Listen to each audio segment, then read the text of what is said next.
আসসালামু আলাইকুম দর্শক, রাশিদাস কিচেনে সবাইকে ওয়েলকাম জানাচ্ছি। নতুন আরেকটি রেসিপি দেখার জন্য আজকে রেসিপিতে করে দেখাচ্ছি একদম সফট তুলতুলে সুজির মিষ্টি পিঠা। দেখতে যেমন সুন্দর, খেতে অপূর্ব, স্পঞ্জ মিষ্টি যাতে অনেক গুণের টেস্ট এই মিষ্টি পিঠা রেসিপিটা। তাহলে ঝটপট করে চলো দেখে নে, দেরি না করে। এখানে 2 টেবিল চামচ ঘি প্রথমে দিয়ে দিলাম। ঘিটা একটু গরম হলে চতুর্থ কাপ সুজি দিয়ে একটু হালকা ভেজে নিতে হবে, খুব বেশি ভাজতে হবে না, খুব বেশি ভাজতে কিন্তু শক্ত হয়ে যাবে। হালকা একটু ভেজে কম আছে কিন্তু রেখে যে চুলাটা, এই তো ভাজা হয়ে গেছে। এবার দেখো এর মধ্যে 2 কাপ দুধ দিয়ে দিলাম। এখানে ঘন দুধটা দিতে হবে। 2 কাপ দুধ দিয়ে অনবরত নাড়তে হবে। এটা কিন্তু নাড়া বন্ধ করা যাবে না, অনবরত নেড়ে সুজিটা খুব সুন্দর করে সিদ্ধ করে নিতে হবে। দেখো এই যে আমি যেভাবে নাড়ছি এভাবে নাড়বে, কিন্তু নাহলে সুজি কিন্তু খুব দ্রুত নিচে পোড়া লেগে যায়, তাহলে কিন্তু পিঠাও ভালো হবে না, কিচ্ছু ভালো হবে না। এই তো হয়ে গেছে, আর খুব তাড়াতাড়ি হয়ে যাবে। এই তো যখন দেখবে যে সুজিগুলো একদম সিদ্ধ হয়ে পানি একটু শুকনা শুকনো হচ্ছে, হালকা একটু মানে দুধ থাকতে থাকতে এখানে চিনি দিয়ে দিবে চতুর্থ কাপ চিনি দিয়ে আবারও নাড়তে থাকবে। নাড়তে নাড়তে যখন একদম পানিটা শুকিয়ে একটু ঘন ঘন হয়ে যাবে, তখন কিন্তু চুলা বন্ধ করে নামিয়ে রাখবে। সুজিটা ঠান্ডা হতে থাক। সুজি এখানে এতে হয়ে গেছে, আমি নামিয়ে নিচ্ছি। এবার একটা শিরা করে নিচ্ছি। শিরার জন্য 1 কাপ পানি আর তার সাথে দিয়ে দেবো 1 কাপ চিনি। 1 কাপ পানি 1 কাপ চিনি, তার সাথে এই যে এখানে স্যাফরন ভিজে রেখেছিলাম আমি, সেটাই দিয়ে দিলাম।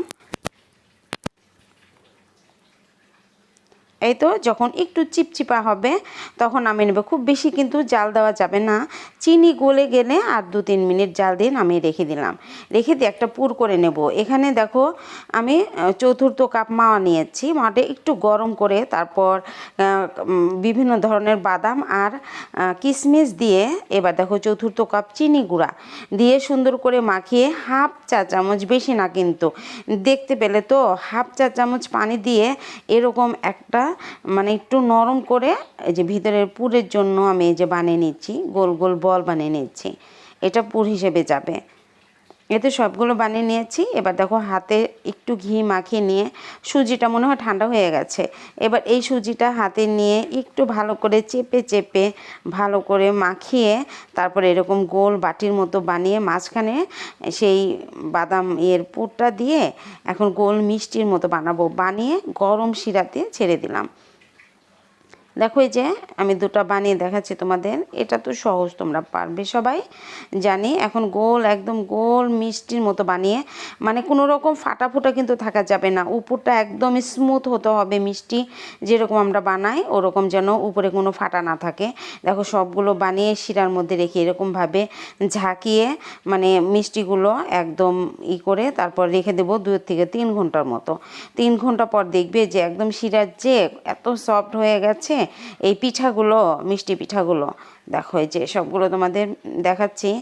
এই মিষ্টিটা কিন্তু ফাটা মানে গাটা কিন্তু ফাটা ফুটা থাকা যাবে না, তাহলে কিন্তু ভালো হবে না। দেখো একদম সফট তুলোর মতো নরম, আর ভিতরে শিরা যে একদম রসে রসে টুইটুম্বর হয়ে গেছে।